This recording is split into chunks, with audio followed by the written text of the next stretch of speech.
বসেন কাইটি কুটিও দিচ্ছে না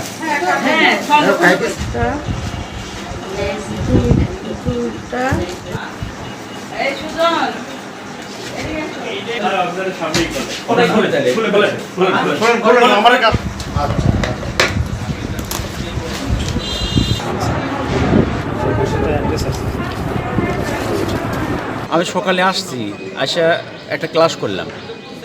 ক্লাস করার পরে আমি আমার ছেলের টাকা পাঠানোর জন্য ট্রান্সফার গেছি ইসলামী ব্যাংকে।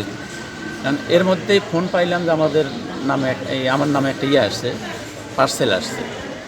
তো আনোয়ার সাহেবের নামেও আসছে।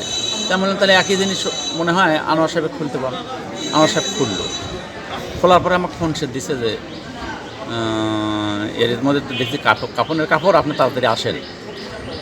তখন আমি টাকাটা পাঠায় দিয়ে আসছি। আসে দেখি এই অবস্থায়, এর মধ্যে লোকজন সব চলে আসছে। আসে ওনারটা খুললো, আমারটা তখন পর্যন্ত খুলিনি, আপনাদের সামনেই তো খুললাম। খুলে দেখলাম যে সত্যি কাপড়ের কাপড়।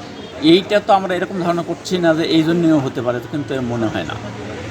আবার হতেও পারে, উদ্দেশ্য বা তাদের কী এটা তো বলা কঠিন।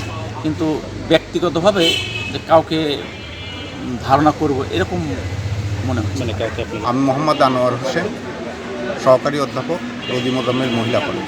সিলভার টিপ কন্ট্যাক্টে তৈরি নিরাপদ ও নান্দনিক ক্লিক সুইচ নির্ভরতা জীবন জুড়ে।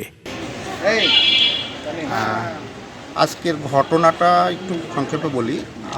আমার ক্লাস ছিল 8:30।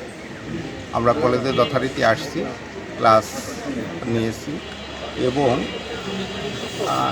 আমি বসেই আছি, শঙ্কিত যদিও নিজের নিরাপত্তা নিয়ে, তবু আমি অতটুকু মনে করছি না। আল্লাহ সহ আইনগত আমরা শুধু সাধারণ ডায়েরি করে রাখবো। পুলিশ এসে জব্দ করছে, শুধু সাধারণ ডায়েরি করে রাখবো। ডাক আসার পরে অফিস গ্রহণ করছে, গ্রহণ করার পরে বিশ্ববিদ্যালয় অবগত করে নেয়। বিশ্ববিদ্যালয় শুক্র গেল, আজকে হলো রবিবার, আজকেও কোনো অবগতি করে নেই।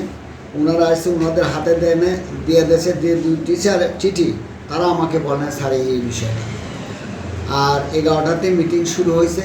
পরবর্তী আমি অফিসকে দেখলাম, ঘটনাটা আমাকে আমি বললাম এই ঘটনাটা আমাকে বললাম, তখন আমাকে দিয়ে জানানো উচিত ছিল। আরেকটা বিষয়, যাদের চিঠি তাদের নামে, তারা তো আমার কোনো অবগতি করে না।